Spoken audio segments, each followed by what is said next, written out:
قفل بادي الجروب ودكتها ماله وحن كسر دوينة يا مشرحة حسبك كل مياه مضر مسبح عبد. بسم الله الرحمن الرحيم. السلام عليكم ورحمة الله وبركاته.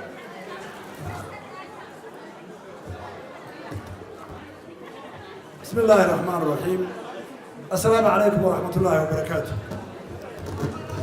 مركز هوري واحد تعزون ترينا قرنك السومالي قويسكيسي يا أصحابتيسي أحمد عبد السعيد شبيقو وها مجاهد هو وين السلامة رجل نفته وصهرايا أقويها رها سجايها رها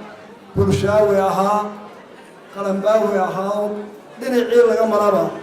تدك إلهي بدأ يا أود سياها وآل يا أبقان قرك رواها يا ساك جريودي إلهي سنه حريستو وحي المسلمين كورينا هون حريستو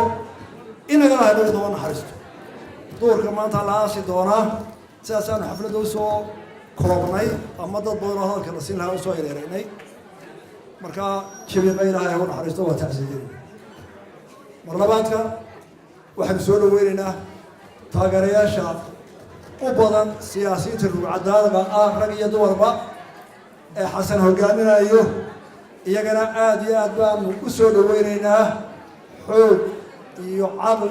يفكر يا أقول يوارنا ما قصاب يصير حسبك وايد كم هذا قينا آدي أدوان بسؤال ويننا جزاكم الله خير يجنا وسؤال وين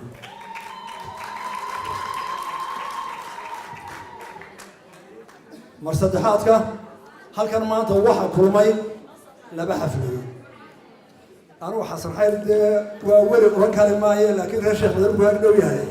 وكان أبوه إسكري هاي وحسب درسامي حفلتي سي يحسكي شانية تمنشركة حزب الكلمي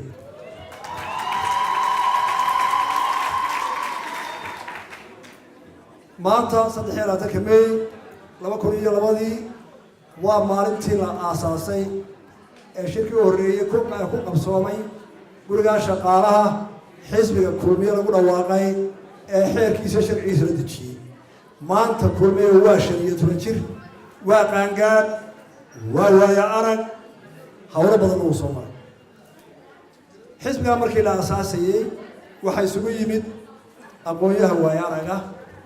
هذا حاجة أكاديمية تعليمها تاعي هذا حاجة لقنت تاعي هذا حاجة لقنت تاعي إيه هذا علماء تاعي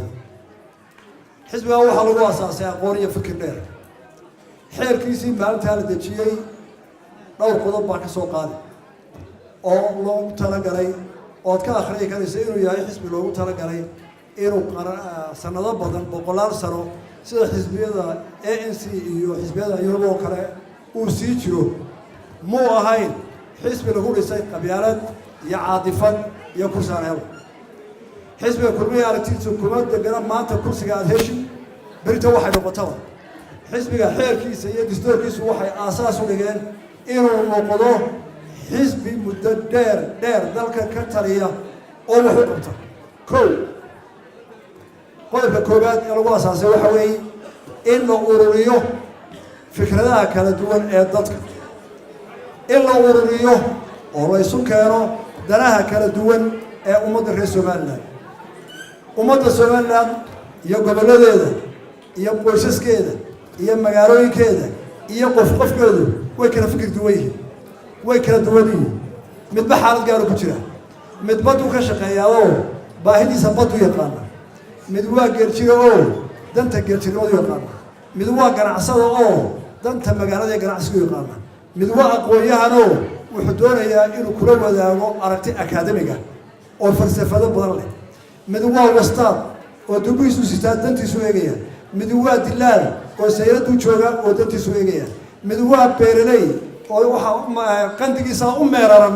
أو وحدونا إن الله يقانا أفكيسا هي بيرتيسا هي سو بيرنايو مدوا أرضي أو واحد يبغى يمتحن كيسا هي كراس كيسا هي معلي وناكسن هي بواب وناكسن هي قشفي عن بدوري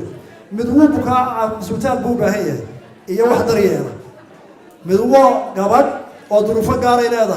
أو واحد بهذا حنان وقار كون دمر كهو بيرت بين آدمي واحد بهذا واحد رياضة intaasoo dhan waa in laga fikraa marka xisbi la leeyahay iyo inta kale ee la midka ah oo la doonayo inay ku midoobaan oo mid waliba uu ka taliyo oo dantiisa ku jirto ka caawa dhashay waa in laga fikraa ka 9 jirka ah ee gaboobay daryeelkiisa waa in laga warhaya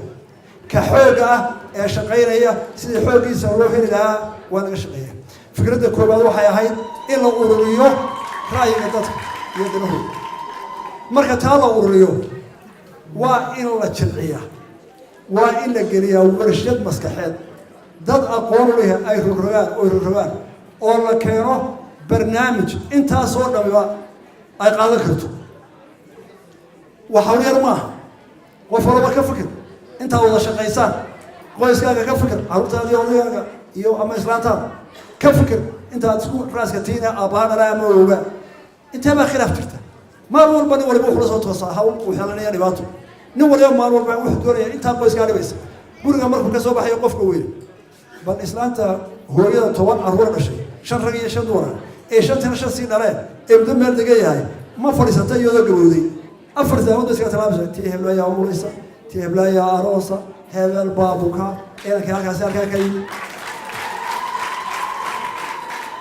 inaad qaranka Soomaaliland oo dhan dantooda iyo waxay ka qaadan karaan iyo waxay iska arki karaan meel isku keenta hawl yar maaha wax ku guuleystay inuu barnaamijkaas sameeyo barnaamijka raga qoyahana oo Siiraaya kamid yahay oo Fagara kamid yahay iyo boqolaal kale ayaa ka shaqeeyay wuxuu xisbiga qura ee 5 sano ka hor ka fikiray in hablaha qayb weyn la siiyo sidii gabadha halka hadlaysa ay u tiri ee gudoomiyaha xiga ka dhigay gabar haweenada waqtiga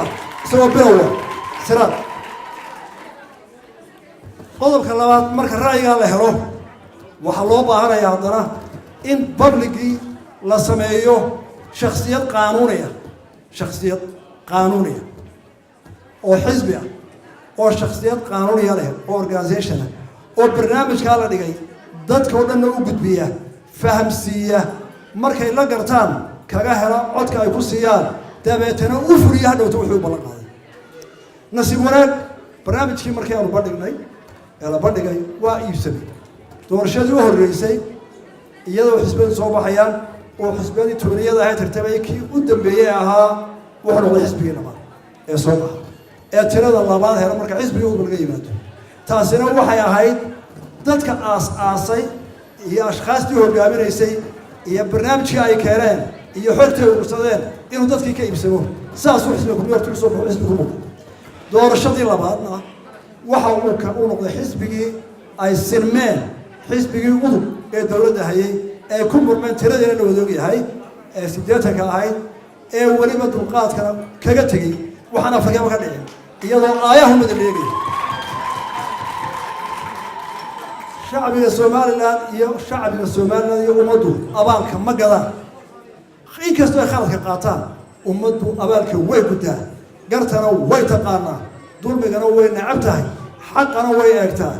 codkii labaad ee sanadkan Soomaaliya soo baxay 10kii ummaddu codka waxay ku siisay kulmiyeen abaalkii hore ku lahaa ee markii dheeraystay tabutu uu qaatay oo danta u eegay ee Siiraaya ku tiriyay ayaa ummaddu uga abaalgooday oo tiri haddaad maanta qaraaqalka Afrika ka dhacay naga daysay oo dul qaadatay waa ku abaalgudaya codkii ku badnaa way ku siiyay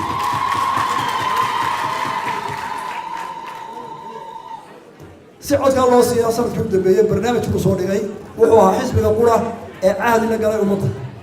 ee yiri barnaamijka qoraba inaga dhaxeeya buulaha ay gaadhay xukuumadda waxay ku timid waxay haysay wado qoran oo ay raacdo oo ay ku daba joogaan dadkii u codeeyay iyo xisbigeediga waa arrimaha xisbiga kale sida ay tahay kulmiye markuu shiraya maanta markii gudiisa joogto wuu iscanaantaa waayo kulmiye ma eego wixii uu qabtay kulmiye waxa uu muuqda mar walba baahida inoo taala iyo caqabadaha inoo hor yaalla iyo hawsha la sugaysa ayuu marba ku fogan yahay ee kuma faano guul uu qabtay taasi waa shaqadii loo diray kulmiye lagu doortay waa tan laga sugayaa inuu sii kordhiyo taasuu arkaya oo aragtida kulmiye tahay qodobada saddexaad wuxuu ahaa oo xisbiyada loo samaystaa oo qodobka uu ku oggolaaday isteetigu waxa weeye xisbigu marka uu samaysto shakhsiyad qaanuuniya yahay xisbiyada qaranku hawshoodu waxa weeye inay xalaaleeyaan dowladda markaa codka hesha hadday dowladda codka hesha mucaaradku xalaaleyn waayo oo isku qabsadaan dalkaasi khalkhal ku dhaanta dowladda soo jeeda xisbiyada kale ee markaa joogay ee udub iyo u ciidna kulmiye abaalkii hore way u gudeenoo sanadkii labadii kun iyo tobankii markii uu helay iyaguna si sharaf leh ayay ugu xalaaleeyeen weliba waxaa loo sii mahadnaqayaa oo sharaf sameeyey xisbigii udub oo talada hayay oo ahaa xisbi laga helay iyo madaxweynihii markaa joogay oo yeelay gobonnimo aanay inta badan afrikaan ku dhicin ayaa soo celiyay abaalkii hore Soomaaliland waxay ku dhisantay isu dulqaadashada iyo maalinba ninka kale u hameynta waana tahay insha Allah ku socon doono maanta iyo kulmiye maanta xisbiga uu tartamayo waxaan filaynaa waa ka waargsanahay badankooda walow xisbiga uu cid oo in badan soo joogay haddana waxaan soo leenahay maanta liidarradu waa ka waaragsan tihiin xillo waana saaran yahay oo xisbi xaakimkii waan nahay oo qaranka xilkiisa waana saaran kulmiye waxaa ugu imanaysaan oon u sheegaynaa Soomaaliland in la geli doono waanu diyaarnahay tartan xalaala oo loo siman yahay awoodda dalka iyo sharciga dalka oo aad iyo aad transparent inay u noqoto ayaanu diyaar u nahay xilkaana waxaanu leenahay waxa koobka inay fuliyaan guddiga doorashooyinka oonu kalsooni buuxda siinayno sida ay hawsha u hayaan iyo sida u wadi doonaan baanu kalsooni buuxda siinay iyagana waxaanu ka doonaynaa inay noqdaan xaakimiin ama sirwalayaal dhexdhexaada oo dadka iyo xisbiyadaba ku qanciya inuu foodkaasi yahay mid xor oo xalaala oo si fiican loo tartamayo xisbiga kulmiye inta uu ololaha ku jira wuxuu u ballan qaadayaa ummadda ololo nadiifa oo aan caytan lahayn oo aan wax shacabku ka naxo oo aanu qalmin xisbi qaranna uu iska ilaaliyo waataan isku waanino waataan isfarayno waataan ku dadaalayno waxaan kaloo diyaarinahay xisbiyada kale haddayna u gafaana inaanu u dul qaadano laba xil baana saaran mar xisbi xaakimkii baan nahay oo qaranka mas-uuliyadda baana saaran marna xisbiyada ugu waayaragsan baanu nahay ee intaas soo maray mucaariyo maxaafidba oo iyana dulqaadkeeda inaanu keeno tan saddexaad xisbiga kulmiye wuxuu diyaar u yahay natiijada ka soo baxda halkaa ee si xun oo xalaala uga soo baxdo inuu noqdo xisbi u hoggaansan waayo annagu mucaarida waanu soo marray iyo kursiga la iska helo kula helana waanu soo marray waxaasi nooma muuqdaan kursi in la tago qofki hadda annaga nooma joogto haddana kulmiyahay waxaa noo joogta inuu qarankani jiro nabad ahaado kolba ninkii haya uu hoggaamiyo ragga maanta hogaaminaya kulmiye iyagoo madaxa oo qarankii Soomaaliya meel warska jooga ayay dhammaantood ka yaaceen siiraayo wasiir buu ahaa inta kale saraakiisha ugu sarreysay ahaayeen hadday shaqadii military tahayba koobay ka ahaayeen way ka yaaceen 30 sanadoodna tii soo martaba dalka way ugu dulqaadanayeen wax kastoo la isku qabtana annagu ma ka teginay taariikhda dib u raaca kan xisbiga uu kulu yahay qolada xasan xayr iyo bariga uu ahaa waxay jireen kulmiye uu kulu yahay wuuna rogayaa dagaal buu wadaa haddana mar walba la isqabtana ma tiraado jireen iyagu maalintii laga helay ay si fiican u hamdiyeen waxaan ku soo koobayaa taageerasha loo yimid soo dhawow waxaan ku soo gabagabeynayaa haddaynu kulmiye nahay waxa inoo aragti ah waxa inoo himiro ah waxaynu isweynaynay ku yar iyo ku weynba inaynaan ahayn kursi doon iyo shaqo doon inaynu ka fikirayno war dantaa qaranku maxay ku hagaagaysaa war mustaqbalka maxaynu ku wanaajinaynaa ninkii doonaya baa yimid marlabaad waan soo dhaweynayaa taageerayaasha dadka soo qaybgala wuu mahadnaqayaa aad iyo aad waa mahadsantihiin wasalaamu calaykum waraxmatullahi wabarakatu